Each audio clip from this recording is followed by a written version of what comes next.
Let's mic party politics by Sunil Shukla.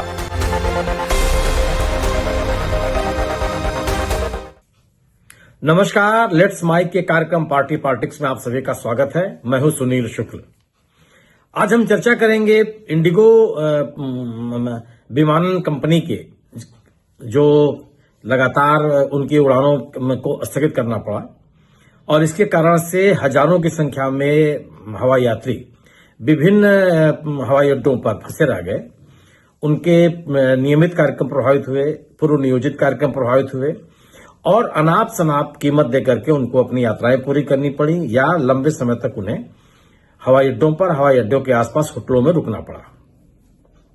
Indigo के इस crisis ने इस देश में विमानन सेवा के जितने भी पक्ष हैं सबको उजागर करके रख दिया है कि आखिर विमान यात्री कितने सुरक्षित हैं, विमान यात्रियों के हितों की कितनी अनदेखी की जा रही है, विमानन सेवा को नियमित करने के लिए सरकार की तरफ से कितने प्रयास किए जा रहे हैं, हवाई यात्राएं सुरक्षित हों इसके लिए जो नियमन कंपनियां हैं, नियमन प्रतिष्ठान है, सरकारी एजेंसीज हैं, सरकार है, इनके तरफ से कितने प्रयास किए जा रहे हैं और क्या यह इंडिगो का जो संकट है वो अचानक हुआ या एक घोर लापरवाही हुई विमानन कंपनी की ओर से और सरकार की तरफ से भी। इन सभी पक्षों पर चर्चा करना जरूरी है। दिसंबर के पहले सप्ताह यानी कि 3 दिसंबर को से लगभग एक सप्ताह तक और भी ये संकट जारी है, लेकिन 3 से 5 तक ये संकट बहुत ही गंभीर था। अचानक देश के विभिन्न हवाई अड्डों पर इंडिगो के जो उड़ान थे वो रद्द होने लगे। अंतर्राष्ट्रीय उड़ानों पर उतना असर नहीं पड़ा, लेकिन डोमेस्टिक उड़ानों पर इसका बहुत ही विपरीत असर पड़ा। अचानक से उड़ानें रद्द होने लगी।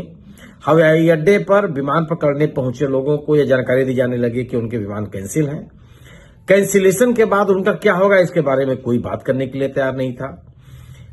अपने जो सामान लोगों ने जमा कर दिए थे अपनी यात्रा शुरू करने के पहले, उनको वापस पाने में लोगों को बहुत दिक्कतें हुई और तमाम तरह के जो उनके कार्यक्रम थे या यात्रियों के वो प्रभावित हुए। यह स्थगन क्यों हुआ या विमान कंपनी को अपने उड़ानें रद्द क्यों करनी पड़ी, उसको रद्द करनी पड़ी या उसे रद्द कर दिया, ये दो बड़े सवाल हैं। क्या केवल पायलटों की कमी के कारण इतने बड़ी संख्या में उड़ानों को रद्द किया जा सकता है? क्या अगर पायलटों की कमी है तो यह कमी अचानक हो गई? आप सिलसिलेवार इस घटनाक्रम को समझने का प्रयास कीजिए। सरकार ने यानी डीजीसीए ने एक आदेश जारी किया लगभग 2 साल पहले, जिसमें पायलटों के उड़ानों के घंटों को नियमित करने के लिए एक आदेश जारी किया गया और कहा गया कि इससे ज्यादा उड़ानों के बाद एक ज्यादा उड़ानें नहीं करनी होंगी और एक निर्धारित उड़ानों के बाद उनको आराम देना होगा, जिसमें पायलट भी शामिल हैं और क्रू की टीम भी शामिल है।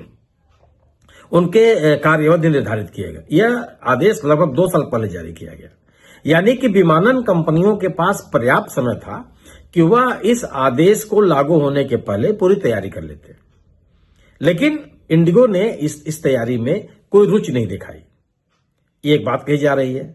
दूसरी बात यह भी कही जा रही है कि अगर इस घटनाक्रम को मान भी लिया जाए तो लगभग 150 पायलटों की कमी थी इंडिगो के पास।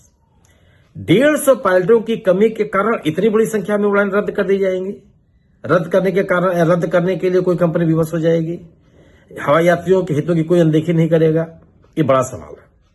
तो क्या इंडिगो ने जो उड़ानें रद्द की वह पायलटों की कमी के कारण किया या एक सोची समझी रणनीति के तहत किया, जिससे सरकार के द्वारा जो आदेश जारी किया गया था, जिसके कारण उसको अपने पायलटों की संख्या और क्रू सदस्यों की संख्या बढ़ानी थी, इसके कारण उसको अतिरिक्त व्यय करना पड़ता, उससे बचने के लिए उसने इस तरह की कार्रवाई की और बड़ी संख्या में उड़ानों को रद्द किया। ये प्रश्न सबके निगाह में होना चाहिए। दूसरा सवाल यह है कि अगर किन्हीं कारणों से विमानन कंपनी को अपनी उड़ानें रद्द करनी पड़ी तो जो यात्री फंसे रह गए, क्या उनके कोई अधिकार नहीं है? क्या हवाई अड्डे पे फंसे नागरिकों को विमानन कंपनी को कोई राहत नहीं देनी चाहिए? उड़ाने तो विमान कंपनी ने रद्द किया। जो यात्री समय से पहुंच गया, क्या उसके पास कोई अधिकार नहीं है? उसको कोई राहत नहीं मिलनी चाहिए? अगर विमान कंपनी के द्वारा उड़ान रद्द किए जाने के कारण कोई भी यात्री हवाई अड्डे पर रुकने के लिए मजबूर होता है, अपनी यात्रा स्थगित करने के लिए मजबूर होता है, अगली उड़ान के लिए उसको होटल में जगह लेनी पड़ती है, तो इसकी भरपाई कौन करेगा? क्या इसकी जिम्मेदारी विमान कंपनी के पास नहीं है? इसके ऊपर जो डीजीसीए या सरकार की जो अन्य एजेंसियां हैं, उनको नहीं ध्यान देना चाहिए? इंडिगो ने कुछ नहीं किया। लोग बड़ी संख्या में हवाई अड्डों पर परेशान रहे, लेकिन किसी भी यात्री की कोई सुध नहीं ली। अपने बच्चों के साथ लोग परेशान है। छोटे छोटे बच्चे थे, उनकी जो जरूरतें थी वो पूरी नहीं हो पा रही थी। वृद्ध जो यात्री थे, उनकी परेशानियां अलग किस्म की थी।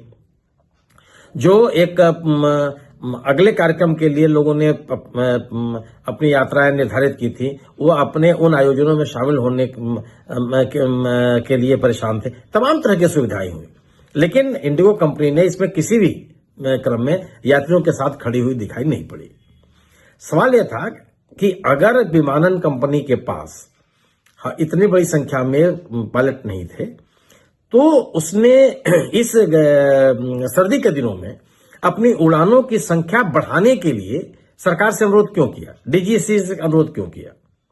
और डीजीसीए ने लगभग 10% या 15% उड़ानों की संख्या बढ़ाने की जो अनुमति दे दी, वह अनुमति देने के पहले उसने जो इंडिगो कंपनी की तैयारियां थी, उसको जानने का प्रयास क्यों नहीं किया? अगर किसी विमानन कंपनी के पास पर्याप्त संख्या में विमान नहीं है, अगर किसी विमानन कंपनी के पास पर्याप्त संख्या में पायलट नहीं है, अगर किसी भी विमानन कंपनी के पास पर्याप्त संख्या में क्रू सदस्य नहीं है, तो उनको अपने नियमित उड़ानों के अलावा अतिरिक्त उड़ानों की अनुमति क्यों दी जानी चाहिए? और यह निर्णय लेने वाले लोग आखिर उन तथ्यों से परिचित क्यों नहीं थे कि आखिर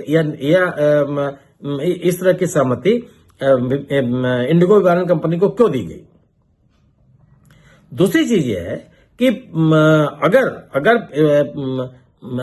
उड़ानें रद्द होने के कारण जो यात्रियों को परेशानियां हुई, उनके लिए क्या कोई राहत की बात विमानन कंपनी की तरफ से नहीं होनी चाहिए थी?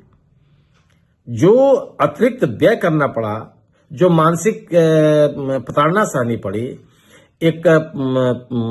जो उनके यात्रा में तरह तरह की समस्याएं आई, इसका मुआवजा क्या विमानन कंपनी को नहीं देना चाहिए? क्या सरकार को, डीजीसीए को, विमानन कंपनी को विवश नहीं करना चाहिए कि वह जिन यात्रियों को परेशानी हुई है उनका भुगतान करे, उनको राहत दे, उनको मुआवजा प्रदान करे? बड़े दबाव के भाई केंद्रीय नागरिक उड्डयन मंत्री का एक बयान आया कि इस पूरे प्रकरण में ऐसे निर्णय लिए जाएंगे, ऐसी कार्रवाई की जाएगी कि पीढ़ियां याद रखेंगी। कौन से निर्णय लिए गए? विमानन कंपनी को यात्रियों को सुविधा न दिए जाने के कारण किस तरह की सजा दी गई? विमानन कंपनी ने, इंडिगो ने केवल यह घोषणा की कि वह 10,000 रुपए का यात्रा वाउचर देगी और जो 1 साल तक के लिए वैध होगी। कोई आर्थिक सहायता नहीं देगी। जो लोग होटलों में रहने के लिए विवश हुए, हवाई अड्डों के आसपास के होटलों में, जो आमतौर पे महंगे होटल होते हैं, उनका भुगतान कौन करेगा? कोई शौकिया तो लोग रुके नहीं, उनको विवश किया गया। और विवश किसने किया? विमानन कंपनी ने किया। तो क्या उसका भुगतान नहीं होना चाहिए? जो मानसिक संतरास झेला लोगों ने, क्या उसका भुगतान नहीं होना चाहिए? क्या एक ऐसी सीख विमानन कंपनी को नहीं दी जानी चाहिए कि वह इस तरह के निर्णय लेने के पहले कई बार सोचे कि यात्रियों को परेशान नहीं किया जा सकता, यात्रियों का हित सर्वोपरि है? लेकिन सरकार ने इस स्तर पर कोई निर्णय नहीं लिया। डीजीसीए के स्तर पर भी अगर आप बात कही जाए, तो डीजीसीए के स्तर पर भी उस तरह की कार्रवाई नहीं की गई जिस कार्रवाई की अपेक्षा की जा रही थी। अब सवाल यह भी है कि जो हवाई यात्री हैं, उन हवाई यात्रियों के हितों की सुरक्षा के लिए कोई सिटीजन चार्टर, नागरिक चार्टर क्या सरकार ने तैयार किया? ये भी एक प्रश्न विचार नहीं होना चाहिए। इंडिगो के इस क्राइसिस में यह प्रश्न ही विचार किया जाना चाहिए कि यात्रियों के नागरिक चार्टर को लेकर के सरकार कितनी सजग है। इंडिगो के इस क्राइसिस में ये बड़ा प्रश्न पैदा हुआ कि हवाई यात्रियों के कुछ नागरिक अधिकार हैं भी कि नहीं है। अगर उन्हें अपनी यात्रा के दौरान कोई दिक्कतें आती हैं, उन दिक्कतों का सामना करने के लिए, उन दिक्कतों के कारण, वो दिक्कतें जिन कारणों से आए हैं, उनके खिलाफ कोई कार्रवाई के या कोई राहत पाने का अधिकार हवाई यात्रियों को है या नहीं है? क्या आम नागरिकों को हवाई यात्रा के दौरान जो सुविधाएं, जो सुरक्षा, जो राहत मिलनी चाहिए, इसका प्रचार प्रसार सरकार के द्वारा किया जाता है? निजी अनुभव से मैं कह सकता हूं कि मैंने किसी हवाई अड्डे पर इस तरह की कोई उद्घोषणा मैंने नहीं देखी है, कोई विज्ञापन नहीं देखा है। विमानन कंपनियों के जहां पे हम आप टिकट बुक करते हैं, वहां भी इस तरह के विज्ञापन नहीं दिखाई पड़ते, सूचनाएं नहीं दिखाई पड़ती कि एक हवाई यात्री को किस किस तरह की राहत है। अगर उसका सामान खो जाए, अगर उसका जो लगेज है उसमें टूट फूट हो जाए, अगर उसका सामान गायब हो जाए, अगर अचानक कोई उड़ान रद्द कर दी जाए, अगर उड़ान देर से शुरू हुई या देर से पहुंची, उसके कारण से उसको किस तरह की राहत मिल सकती है या नहीं मिल सकती, कोई जानकारी नहीं दी जाती। क्यों नहीं किया जाता ऐसा? क्या एक लोक कल्याणकारी राज्य में यह उम्मीद एक हवाई यात्री नहीं कर सकता? क्या अगर कोई चार्टर है तो उसका प्रचार नहीं किया जाना चाहिए? और अगर कोई चार्टर नहीं है तो उसको तैयार नहीं किया जाना चाहिए कि नागरिक के अधिकार किस तरह के हैं, और जो विमानन कंपनियां हैं उनके ऊपर किस तरह की जिम्मेदारियां हैं, किस तरह के सुरक्षा, संरक्षा और समय पालन की जिम्मेदारी विमानन कंपनियों के ऊपर होनी चाहिए? अगर वो उसकी अनदेखी करती हैं तो किस तरह की सजा के पात्र हैं? क्या इसकी सार्वजनिक जानकारी नहीं होनी चाहिए? सरकार के स्तर पर इसका बहुत प्रचार प्रसार नहीं किया जाना चाहिए? और हवाई यात्रियों को अगर परेशानी होती है, दिक्कतें आती हैं, तो क्या इसके खिलाफ, इसके लिए जिम्मेदार लोगों के खिलाफ कार्रवाई नहीं होनी चाहिए? ये बड़ा सवाल है। और ये आम नागरिकों के हितों से जुड़ा हुआ है। सरकार की एजेंसियां,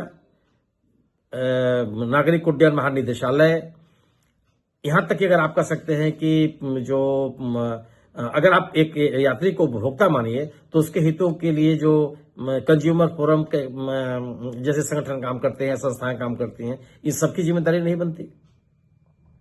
डीजीसीए के इस क्राइसिस में ये सभी पक्ष सबके सामने आ गए और ये बड़ा सवाल है कि इस पर विचार किया जाना चाहिए। आखिर आप हजारों रुपए का खर्च करके हवाई टिकट खरीदने वाला यात्री वह क्यों ही यूं ही अनअटेंडेड छोड़ दिया जा रहा है? उसकी चिंता करने वाला कोई नहीं है। उसके सामने जो समस्याएं आ रही हैं उसका समाधान करने वाला कोई नहीं है। किसके पास जाएगा वो अपनी शिकायतें किसके पास दर्ज करे? अगर उसका सामान खो जाता है तो कहां जाए? अगर सामान खो जाने के बाद विमानन कंपनी एक सहानुभूतिपूर्वक विचार नहीं करती तो वह किसके पास अपनी शिकायत लेकर के जाए?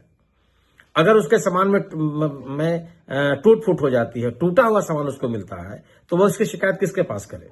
अगर शिकायत विमानन कंपनी के वहां पे जो डेस्क बने हुए हैं वहां करे, उसकी सुनवाई न हो तो किसके पास जाए? क्या इसका एक व्यापक व्यवस्था नहीं होनी चाहिए?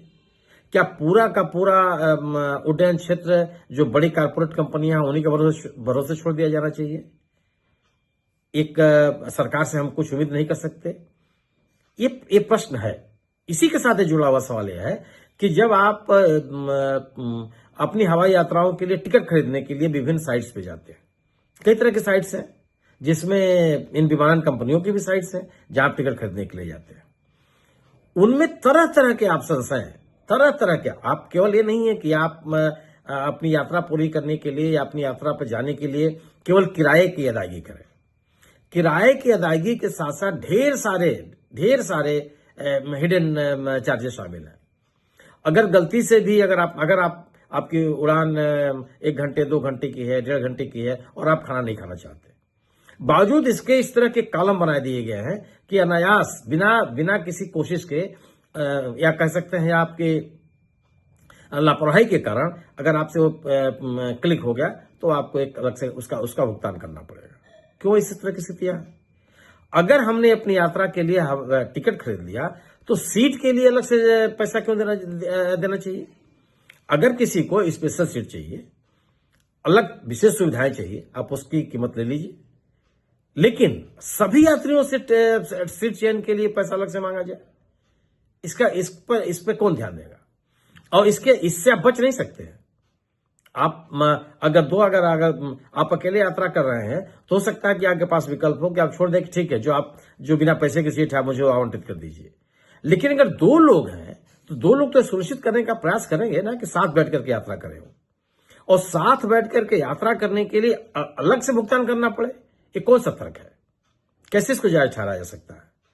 तो जो ये हिडन चार्जेज है हवाई यात्राओं के दौरान, इनके खिलाफ अगर कोई बात करना चाहे, अपनी शिकायत दर्ज कराना चाहे, तो किसके पास जाए? क्या सिविल एविएशन मंत्रालय, नागरिक उड्डयन का महानिदेशालय, विभिन्न विमानन कंपनियों के खिलाफ कोई ओम्बुड्समैन, इस तरह के कोई का प्रावधान किया गया है? यदि किया गया है तो इसका व्यापक प्रचार प्रसार होना चाहिए। अगर नहीं किया गया है तो तत्काल इसकी व्यवस्था की जानी चाहिए। और उन सभी तरह के हिडन चार्जेस, अब एक बड़ा सवाल है कि टिकट खरीदने के बाद सीट के लिए अलग से पैसा देना पड़ेगा आपको, ये कैसे जायज ठहराया जा सकता है? उड़ान के दौरान जो नागरिक सुविधाएं हैं उसका उपयोग करने के लिए आपको अलग से चार्ज देना पड़ेगा। यह लोग किसी व्यक्ति की जरूरत को एक्सप्लॉइट करने के अलावा और क्या है?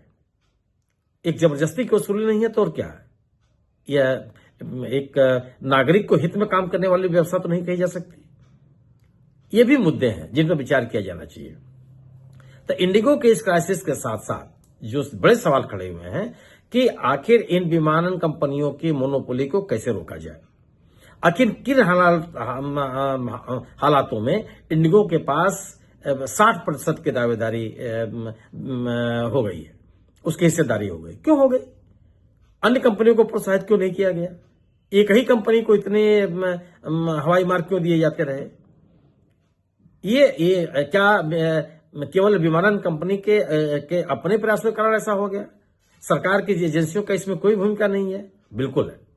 अगर सरकार की एजेंसी इस बात का प्रयास करती है कि किसी भी तरह से, अगर सरकार की एजेंसियां प्रयास करती हैं कि किसी भी तरह से किसी भी कंपनी को मोनोपोली की सुविधा नहीं मिलेगी, मोनोपोली नहीं होने दी जाएगी, एकाधिकार नहीं होने दिया जाएगा, तो इस तरह के हालात नहीं पैदा होंगे। अगर कई कंपनियां होती तो स्थिति तो नहीं पैदा होती कि किसके कारण से कई दिनों तक लोग हवाई अड्डों पर फंसे रहते। ये मुद्दे हैं जिन पर विचार किया जाना चाहिए। आज बस इतना ही। फिर मुलाकात होगी एक नए विषय, एक नई चर्चा के साथ। नमस्कार। आप सुन रहे थे let's mind more than radio. Follow कीजिए हमें हमारे सोशल मीडिया प्लेटफॉर्म्स पर। It's time for news. It's time for more than radio. Presenting the first radio news app, Let's Mic. Let's Mic, a news-based app on your phone where you get to watch and listen news, talk shows, interviews, radio show podcasts. On Let's Mic, you get all relevant information of TV, print, radio, podcast, and digital. Let's Mic talks about every segment of life.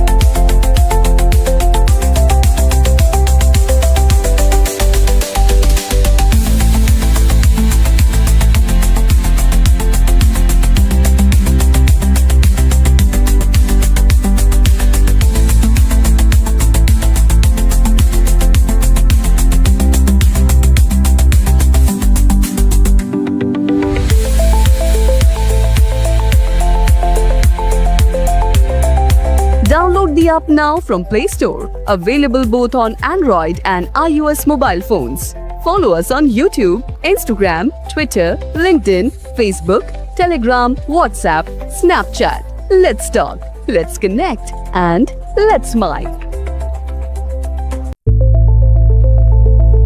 It's time for news. It's time for more than radio. Presenting the first radio news app, Let's Mic. Let's Mic, a news-based app on your phone where you get to watch and listen news, talk shows, interviews, radio show podcasts. On Let's Mic, you get all relevant information of TV, print, radio, podcast, and digital. Let's Mic talks about every segment of life.